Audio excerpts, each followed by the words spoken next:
ലണ്ടനിലെ റോഡുകളിൽ കാണുന്ന പാൻ കറകൾ ഇപ്പോൾ വലിയ വിവാദത്തിന് തിരികൊളുത്തിയിരിക്കുകയാണ്. പരിസരം വൃത്തികേടാക്കുന്നതിന് കുടിയേറ്റ സമൂഹങ്ങളെയാണ് അവർ കുറ്റപ്പെടുത്തുന്നത്. ലണ്ടനിലെ വേസ്റ്റ് ബിന്നുകളിലും റോഡുകളിലും കാണുന്ന ചുവന്ന കറകളുടെ വീഡിയോ ഓൺലൈനിൽ വൈറലായിട്ടുണ്ട്. ഗുഡ്കയും വെറ്റില മുറുക്കാനുള്ള ഉൽപ്പന്നങ്ങളും വിൽക്കുന്ന കടകൾക്കും ടേക്ക് അവേ റെസ്റ്റോറൻറ്റുകൾക്കും പുറത്ത് ഈ കറകൾ സാധാരണയായി മാറിയെന്ന് പരിസരവാസികൾ പറയുന്നു. ഇന്ത്യയിലും മറ്റ് ഉപഭൂഖണ്ഡ രാജ്യങ്ങളിലും വ്യാപകമായി ഉപയോഗിക്കുന്ന ഒരുതരം പുകയില ഉൽപ്പന്നമാണ് ഗുഡ്ക.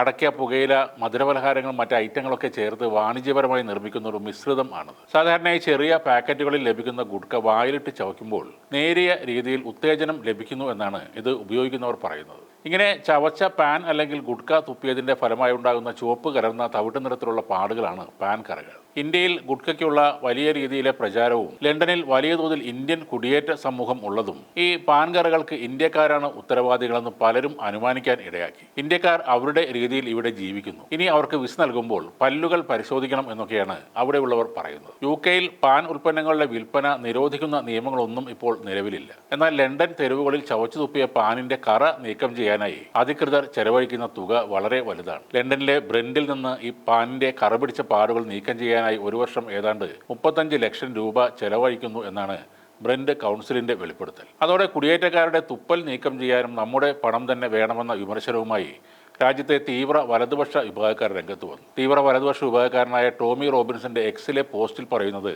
മൂന്നാം ലോകത്തെ ഇറക്കുമതി ചെയ്യുക, മൂന്നാം ലോകമാകുക, മുയലുകളെ പോലെ വളർത്താൻ മാത്രമല്ല അവരുടെ തുപ്പൽ വൃത്തിയാക്കാനും നമ്മൾ പണം നൽകണം എന്നാണ്. പൊതുസ്ഥലം പാൻ ചവച്ചു തുപ്പി മലിനമാക്കുന്നവർക്കെതിരെ 100 പൗണ്ടെങ്കിലും പിഴ ചുമത്തണമെന്നാണ് ഒരാളുടെ കമന്റ്. ഇത് അറപ്പുളവാക്കുന്നു എന്നാണ് മറ്റൊരാൾ പറയുന്നത്. ആ പോസ്റ്റിന് താഴെ പാൻ ചവച്ചു തുപ്പുന്നവരുടെ രാജ്യം എടുത്തു പറഞ്ഞും കമന്റുകളുണ്ട്. ചിലർ ഇന്ത്യൻ കുടിയേറ്റക്കാരെ കുറ്റപ്പെടുത്തുമ്പോൾ മറ്റു ചിലർ പാകിസ്ഥാനികളെയും ബംഗ്ലാദേശികളെയും കുറ്റപ്പെടുത്തുന്നുണ്ട്. ഇന്ത്യക്കാരൻ എന്ന് സ്വയം പരിചയപ്പെടുത്തിയ ഒരാൾ പറയുന്നത്, ഒരു ഇന്ത്യക്കാരൻ എന്ന നിലയിൽ എന്റെ രാജ്യത്തെ പുരുഷന്മാർക്ക് ഇത്രയും മ്ലേച്ഛമായ ഒരു ശീലം ഉള്ളതിൽ ഞാൻ ലജ്ജിക്കുന്നു എന്നാണ്. വടക്ക് പടിഞ്ഞാറൻ ലണ്ടൻ ഭാഗങ്ങളിൽ പാൻ ചവക്കുന്നത് സാധാരണമാണ്. ഇത് ചവച്ച് തുപ്പുന്നതാകട്ടെ ടെലിഫോൺ ബോക്സുകളിലും പൂച്ചെടികളിലുമാണ്. പാൻ ചവച്ചു തുപ്പി തെരുവുകൾ വൃത്തികേടാക്കുന്നവർക്കെതിരെ ഒരു ദാക്ഷിണ്യവും ഉണ്ടാകില്ലെന്നാണ് ബ്രെൻഡ് കൗൺസിൽ അധികൃതരുടെ മുന്നറിയിപ്പ്. പാൻ ചവച്ചു തുപ്പുന്നത് ഒരു വലിയ പ്രശ്നമാണെന്ന് ചൂണ്ടിക്കാട്ടാനായി അധികൃതർ നഗരത്തിന്റെ പ്രധാന സ്ഥലങ്ങളിൽ ബാനറുകൾ സ്ഥാപിച്ചു കഴിഞ്ഞു. കർശന പരിശോധനയ്ക്ക് എൻഫോഴ്സ്മെന്റ് ഉദ്യോഗസ്ഥരെ നിയോഗിക്കും. ഈ നിയമം ലംഘിക്കുന്നവർക്ക് 100 പൗണ്ട് വരെ പിഴ ഈടാക്കാനും സാധ്യതയുണ്ട്. പാൻ ചവക്കുന്ന ശീലം ഉപേക്ഷിക്കാൻ ആളുകളെ സഹായിക്കാനും കൗൺസിൽ ലക്ഷ്യമിടുന്നുണ്ട്. പാൻ ചവക്കുന്ന ശീലമുള്ളവർക്ക് മുന്നറിയിപ്പുമായി